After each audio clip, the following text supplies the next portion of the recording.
চিরকাল থাকে না, চেয়ার চিরকাল থাকে না, ক্ষমতা চিরকাল থাকে না, রূপের সৌন্দর্য চিরকাল থাকে না, যৌবনের গরম চিরকাল থাকে না, কালো চুলটা চিরকাল কালো থাকে না, মুখের কালো দাড়িগুলো কালো থাকে না, চোখের কালো মনিটা, যেই চোখ দেখে ওই যে বলেছিল কি যেন বন্দুকের গুলির মতো যেন তোমার চোখ পড়ে না চোখের পলক, কি তোমার রূপের ঝলক দোহায় লাগে, রূপটি তোমার একটু আঁচলে ঢাকো, নাই আমি জ্ঞান হারাবো, মরে যাব, বাঁচাতে পারবে না কো। গানটা খারাপ নাকি? গান তো খারাপ না, এটা যদি বউকে দেখে গান তাইলে ঠিক আছে, কিন্তু বিয়ানকে দেখে গাওয়া যাবে? কথা কয় না। বউকে এই গান শুনাবেন, বউ খুশি হবে না? বউ খুশি হবে, কিন্তু বউরে না শুনে বিয়ানরে শোনাই, এই জন্যই তো ঝামেলাটা। এই গান বউরে শোনাই, আপনি মুরব্বী মানুষ দরকার নেই, ওদের বলছি ওরা, হ্যাঁ ওরা আপনার তো দিন শেষ, তারপরে শোনাবেন, আপনার সুর ভালো হইলে শোনাবেন না। হ্যাঁ ও এক্ষুনি বসে যাবে, যুবকরা ওরা ওই মানে মনে করছে দেখি যদি ভালো হয় বসবো, না হলে চলে যাবে, এই জন্য ওরা একটা ইসে আছে। ভালো লাগছে বাজান? দাঁড়ানো মানুষগুলো বলেন ভালো লাগছে? তাই আমরা আমাদের সভাপতিকে একটু দেখাই দিই যে ভালো লাগছে, সুতরাং বসে গেলাম। এটা করা যাবে না। এখানে বসলে সোয়াব দিয়ে দিবেন কে? সোয়াব দেওয়ার মালিক কে? শুধু আল্লাহ সোয়াব দিবেন না, আজকে যুবকদের এই মাহফিল যদি কবুল হয়ে যায়, লাইলাতুল ফেব্রুয়ারিতে কোনো ইবাদত লাগবে না, এমনি বউ হবে। বউ দেওয়ার মালিক কে? আল্লাহ। আসতে কইলেন কেন? টাকা দেওয়ার মালিক কে? অর্থ সম্পদ দেওয়ার মালিক কে? সম্মান দেওয়ার মালিক কে? বেইজ্জতি করার মালিক কে? সন্তান দেওয়ার মালিক কে? বউ দেওয়ার মালিক? এটা তো শিখায় না, এই জন্য যুবকরা ওই লাইলাতুল ফেব্রুয়ারিতে কত খালি যায়, কারণ বউ দেওয়ার মালিক কে? চিৎকার করে বলেন কে? আল্লাহ না চাইলে আপনার বউ হবে না, তো বউ হইলেও থাকবে না, কারণ আল্লাহ যদি না চায় দেখে গেল যে নষ্ট। কি এই জন্য আল্লাহর কাছে চাইতে হবে। যদি জুতার ফিতাও ছিঁড়ে যায়, কার কাছে চাইবেন? আল্লাহর কাছে। অভাব নাই তো, আপনি যেটা খুঁজতেছেন এর থেকে ভালো ভালো আল্লাহর কাছে আছে। সুবহানাল্লাহ। আপনি কল্পনাও করতে পারবেন না। আল্লাহ দেখেন অনেক হুজুরদের বউ ভালো ভালো সুন্দরী সুন্দরী বউ, মোটে দাড়ি দেখে বিয়ে হচ্ছিল না, অথচ বিয়ে করে নিয়েছে। ও বাবা, মানে দেখা যায় না তো, পর্দা করে। আলহামদুলিল্লাহ বলেন আলহামদুলিল্লাহ। দেয়ার মালিক কে? এই জন্য যুবকেরা আল্লাহ রাব্বুল আলামিনের কাছে চাইতে হবে। চাকরি নাই, আল্লাহর কাছে চাইতে হবে। সম্পদ নাই, আল্লাহর কাছে চাইতে হবে। লেখাপড়া ভালো হচ্ছে না, আল্লাহর কাছে চাইতে হবে। আল্লাহ দিতে পারেন। আর আল্লাহর কাছে চায় যারা চায় না, নিজে পণ্ডিতি করে, এই পণ্ডিতি করাদের অবস্থা বাংলাদেশের মানুষ দেখেছে। 41 সাল পর্যন্ত থাকতে চাইবে, পেরেছে? আল্লাহ না চাইলে পারবেন না তো। একদিকে এক নেত্রীকে দেশ থেকে বিতাড়িত করেছে, আর এক নেত্রীর জন্য দেশের মানুষ কাঁদে। কথা কয় না? ঠিক বলছি না ঠিক বলছি? কারণ একজন ছিলেন আলেম ওলামার পক্ষে, আর একজন আলেম ওলামাদের ফাঁসিতে ঝোলানোর পক্ষে ছিলেন। এই জন্য আলেম ওলামাদের যে বেইজ্জতি করেছে, কারারুদ্ধ করেছে, ফাঁসির কাজটা ঝুলিয়েছে, এই বাংলাদেশে কোরআন নিয়ে যারা কথা বলেছে তাদের মামলা হামলা করা হয়েছে। আল্লাহ রাব্বুল আলামিন তারা বাংলাদেশে থাকতে দেয় নাই। আর এক নেত্রীর জন্য প্রতিদিন কোরআন খালি হচ্ছে, দোয়া হচ্ছে, ছাগল গরু কুরবানি করে জবাই করে মানুষকে অন্ন বিতরণ করা হচ্ছে। এটাই হলো আল্লাহর দেওয়া ইজ্জত। বলেন ঠিক কিনা?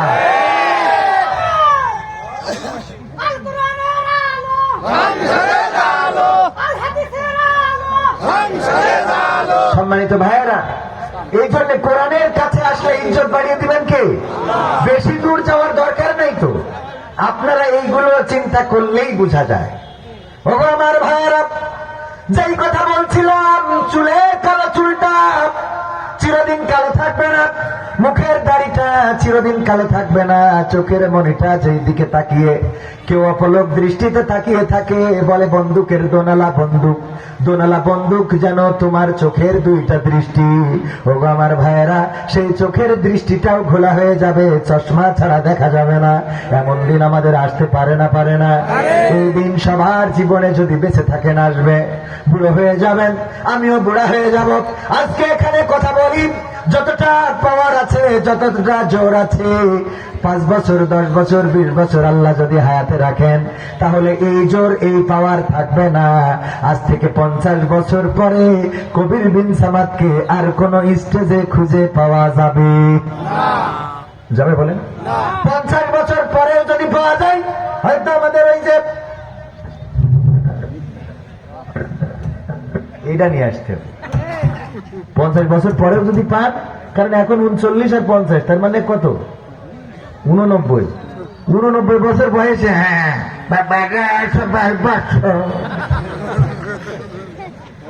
এই ছাড়া গতি হবে বলেন? এই তো জীবন। রংধরাসের দিন ছিল আমার একদিন, রংধরাসের দিন ছিল আমার একদিন, 12 ঘন্টা বেলায় আমার সন্ধ্যা হইল, পাখি উড়ে যাওয়ার বুঝি সময় হলো। হ্যাঁ, পাখি উড়ে যাওয়ার বুঝি সময় হলো, পাখি উড়ে যাওয়ার বুঝি সময় হলো রে, পাখি উড়ে যাওয়ার বুঝি সময় হলো। শরীরে চামড়া ছিল টান, মিষ্টি সুরে গাইতাম গান, গলার আওয়াজ আমার কত দূরে যাইতো।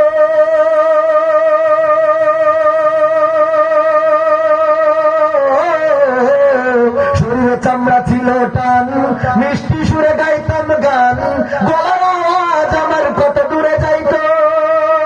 দেখা গেল মাথার চুল, কথা বলতে পড়ে ভুল, দেখা গেল মাথার চুল, কথা বলতে পড়ে ভুল, চোখে দেখি গন্ডগোল, দন্ত নড়িল, পাখি উড়ে যাওয়ার বুঝি সময় হলো।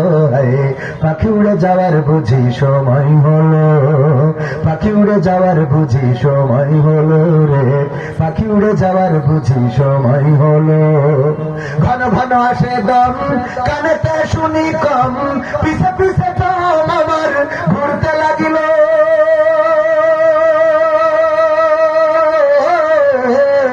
ঘন ঘন আসে দম, কানেতে শুনি কম, পিছে পিছে দম আমার ঘুরতে লাগিল।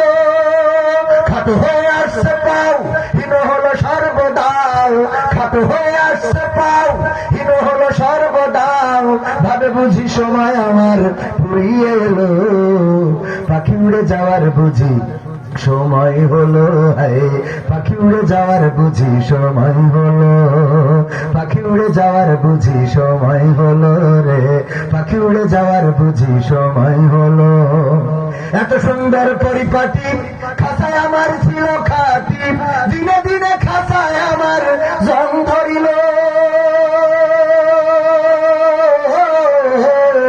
এত সুন্দর পরিপাটি খাসায় আমার ছিল খাতি, দিনে দিনে খাসায় আমার জং ধরিল।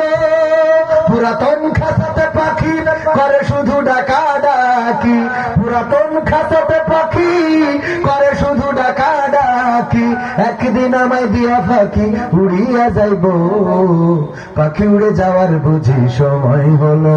হায়, পাখি উড়ে যাওয়ার বুঝি সময় হলো, পাখি উড়ে যাওয়ার বুঝি সময় হলো রে, পাখি উড়ে যাওয়ার বুঝি সময় হলো।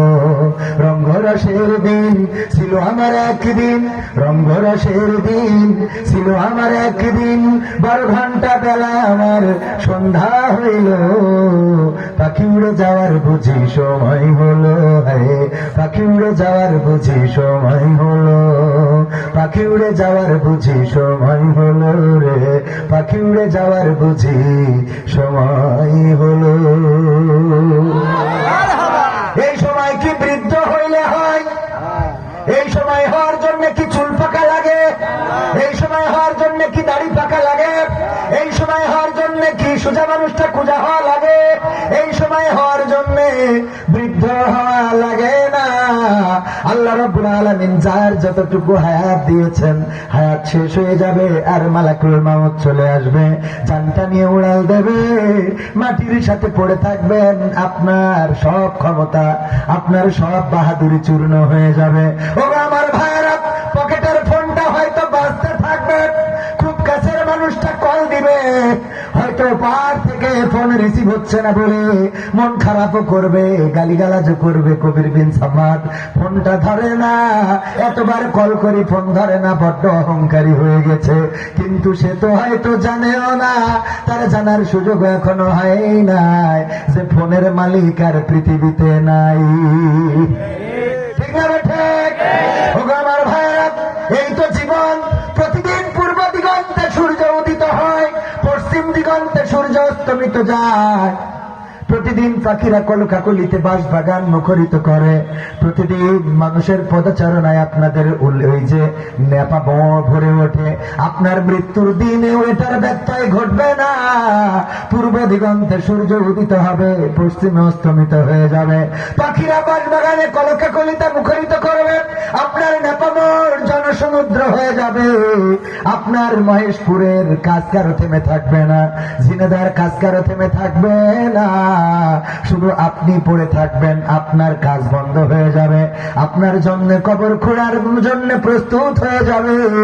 ও আমার ভাইরা, কাফনের কাপড় কোন দোকানে রেডি জানি না, কোন দোকানের কাফনের কাপড় আপনার জন্য তৈরি হয়ে আছে। কত দামি দামি জামা পরেন গায়ে আমার যুবকেরা, কত মডার্ন জামা, কত ব্র্যান্ডের জুতা, কত কান টুপি মাফলা, কত কিছু পরেন। ওগো আমার ভাইরা, কত দামি দামি কাপড়ের দামও জানেন, কিন্তু আমার যুবকেরা কোনোদিন কি এখনো কাপড়ের দাম কত এটা কি জিজ্ঞেস করা হয়েছে? না, হলো না। অথচ আপনার মৃত্যুর পরে এই কাপড়টাই সাথে যাবে। ঠিক না বেঠে? আমরা চিন্তা করি আমার এখনো অনেক সময় আছে। এই চিন্তা আমার চাচা জানও করেছিলেন, এই চিন্তা উনিও করেছিলেন, আর একজন দাড়ি পাকা মুরব্বী তিনিও করেছিলেন। এখন এই সময় এসে মনে হয়েছে, আরে সেই দিনগুলো কোথায় হারিয়ে গেল, সোনালী দিনগুলো আর তো ফিরে পাওয়া যাবে না। ওগো আমার ভাইয়েরা, আল্লাহর নবী বলেছেন, কোন যুবক যদি যৌবনকালে একটা গুনাহ করে, বৃদ্ধকালে, যৌবনকালে যদি কেউ 70টা গুনাহ করে, বৃদ্ধকালে একটা গুনাহ করলে যেমন হয়, যৌবনকালে 70টা গুনাহ করলে তেমন হয়। আবার যদি কেউ বৃদ্ধকালে 70টা সওয়াবের কাজ করে, যৌবনকালে একটা সওয়াব করলে যতটা বড় হয়, বৃদ্ধকালে 70টা করা লাগবে। তারপরে যে সমপরিমাণ হবে। আল্লাহু আকবার। যৌবনকালের ইবাদত, যৌবনকালের বন্দেগী, যৌবনকালের আল্লাহর প্রতি নিবেদিত প্রাণ হওয়া, এটা আল্লাহর কাছে যত গ্রহণযোগ্যতা আছে, বৃদ্ধকালেরটাও তো আল্লাহর কাছে গ্রহণযোগ্যতা নাও পাইতে। ঠিক না বেঠি? কারণ এখন বুড়ো বয়সে আপনি বড্ড হাজি হয়েছেন, যৌবনকালে মানুষের বেড়া ভেঙে বেড়াইছেন। ঠিক না বেঠি? আর এখন মসজিদে বাবা মনে হয় মসজিদের আব্বা। ঠিক না বেঠি? যৌবনকালে মসজিদ মুখর ধাক্কা দিলু পশ্চিম দিকে পড়িনি, এখন মসজিদে এই বড় আল্লাহওয়ালা যুবক ঢুকলি বা বাবা। ঠিক না বেঠি? যদি নামাজের শেষ বৈঠকে একটু বাচ্চারা কেঁচামেচা হাসাহাসি, ওটা তো করবেই, এইটাই সৌন্দর্য। আমি আত্মাই তো পরে কিভাবে আত্মাই একটু কাজ ছেলে যে হাসছে, লিল্লাহি ধরতেছি, সালাম ফিরো হুজুর, আল্লাহুম্মা সাল্লি আলা মুহাম্মাদ। হুজুর এখনো দেরি করে, সালাম ফিরো। ঠিক বলছি না? ঠিক বলছি।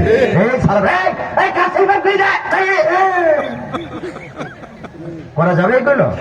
যুবকদেরকে এগিয়ে আনতে হবে। আমার যুবকেরা এই যে দাঁড়িয়ে আছে, আলহামদুলিল্লাহ, এ দাঁড়িয়ে থাকলেও অসুবিধা নেই, বসে গেলেও অসুবিধা নেই। আসছে, বসছে, আবার নতুন হয়েছে দাঁড়াচ্ছে, ইনশাআল্লাহ ওরাই বসে যাবে। ইনশাআল্লাহ বসবেন না কোরআনের সম্মানে?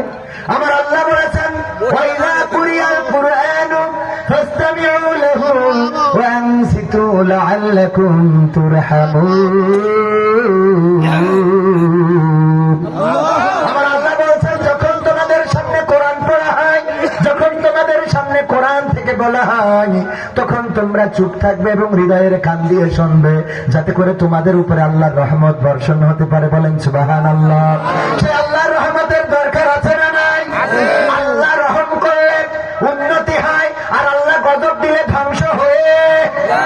আল্লাহ যদি রহম করে অল্পতে বরকত হয়, আর আল্লাহ যদি রহম না করে গো, তাইলে গজবে গজবে ধ্বংস হয়ে যায়। ঠিক না ঠিক? এই জন্য আল্লাহর রহমত প্রত্যাশা করব। আর সম্মানিত ভাইয়েরা, আমার যে আলোচনা, আর সামনে বেশি বসার জায়গাও আর অল্প বাকি আছে, বসে যাবে ইনশাআল্লাহ। আমার সভাপতি যেহেতু চাচ্ছেন যে সবাই বসে যাক, ইনশাআল্লাহ পার্টি যা আছে দিয়ে দেন, এ জায়গায় একটাও ফাঁকা থাকবে না। কোরআনের সৌন্দর্য, কোরআনের সম্মান এই মাহফিলে সবাই বসে প্রমাণ করে দেবে ইনশাআল্লাহ। আজকে কুল্লা হাফিজিয়া মাদ্রাসা এতিমখানার উদ্যোগে আয়োজিত 11তম ওয়াজ ও দোয়া মাহফিলের দ্বিতীয় দিন তথা সমাপনী দিন। মনে হচ্ছে যে আমি বিএনপির ভাগের বক্তা। আলহামদুলিল্লাহ, গতকালকে জামায়াত ইসলামের মাহফিল হয়েছে, আজকে বিএনপির পক্ষে। কি আপনাদের তাই মনে হলো না? আলহামদুলিল্লাহ, আমরা সবাই সম্মিলিতভাবে ইসলামের পক্ষে। সম্মিলিতভাবে কিসের পক্ষে? মুসলমানে মুসলমানে দ্বন্দ্ব করা চলবে না, সীসা ঢালা প্রাচীর হবে কখনো তা টলবে না। মুসলমানে মুসলমানে দ্বন্দ্ব করা চলবে না, সীসা ঢালা প্রাচীর হবে কখনো তা টলবে না। মুসলমানে মুসলমানে দ্বন্দ্ব করা চলবে না, সীসা ঢালা প্রাচীর হবে কখনো তা টলবে না। তবে এই শান্তি পাবে, অশান্তি দূর হবে। তবে এই শান্তি পাবে, অশান্তি দূর হবে। কেউ আর মুসলমানের বাজে কথা বলবে না।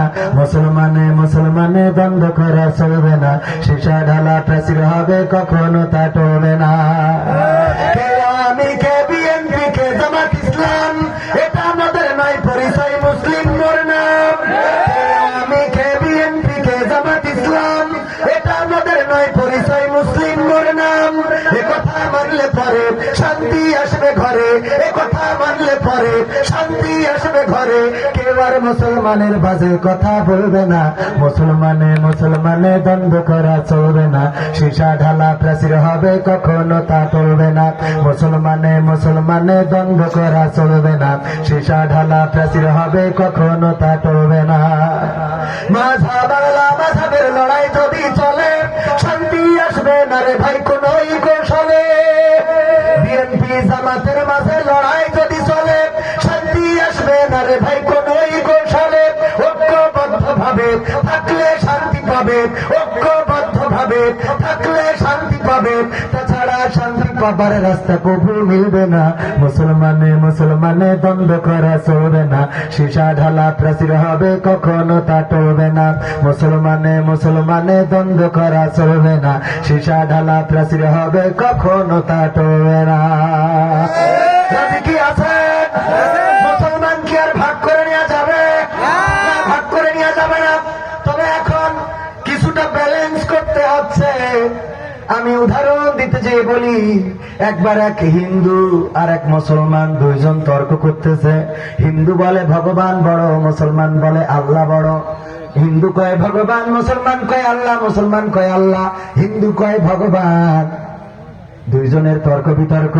মুসলমান একটু বুদ্ধি করল, যদি তোমাদের ভগবান বড় হয় তাহলে চলো আমরা ওই পাহাড়ের পরে উঠবো বা ওই বিল্ডিং এ উঠবো, এবং ওই বিল্ডিং থেকে তুমি তোমার ভগবানের নামে ঝাঁপ দিবা, আমি আমার আল্লাহর নামে ঝাঁপ দেব। যদি তোমার ভগবান বড় হয় তুমি বেঁচে থাকবা, যদি আমার আল্লাহ বড় হয় আমি বেঁচে থাকবো। নিয়ে গেছে ছাদের উপরে। মুসলমানের ধান্দা হলো ওরা আগে লাফ দিয়াবে, পড়ে মরে যাবে, এরা লাফ দিয়া লাগবে না। বুদ্ধি ভালো আছে না নাই? যে বলছে না লাফ দাও, হিন্দু কয় তুমি আগে দাও, কয় তুমি আগে দাও, তুমি আগে দাও। হিন্দু বলে তুমিই তো ডেকে আনলে, সুতরাং তোমার আগে লাফ দিতে হবে। মুসলমান বলে তোর ভগবান যদি এত বড় হয় তোর ভয় কিসির? কারণ চিন্তা হলো ওর লাভ দিয়াতে হবে। তো হিন্দুর ইমানের মধ্যে একটা জোশ এসে গেল, ও বলতেছে অসুবিধা নেই, ঠিক আছে দেখি। বলছে হে ভগবান আমাকে রক্ষা করো বলি লাফ দিয়েছে, দিলি ওর আর কিছুই হয় নাই। মুসলমান চিন্তা করছে আসলে কি তাহলে ভগবান বড়? আমি তো কি বলি লাভ দিই, ভগবানের নাম নেব না আল্লাহর নাম নেব? কনফিউশন তৈরি হয়ে গেছে। এক পর্যায়ে সিদ্ধান্ত নিল যে দুইটাই ঠিক রাখবো। বলতেছে আল্লাহ তুমি যদি না পারো তাইলে ভগবান রক্ষা করো রে। ও জাত গেল হলো এক আজব কারখানা। ও জাত গেল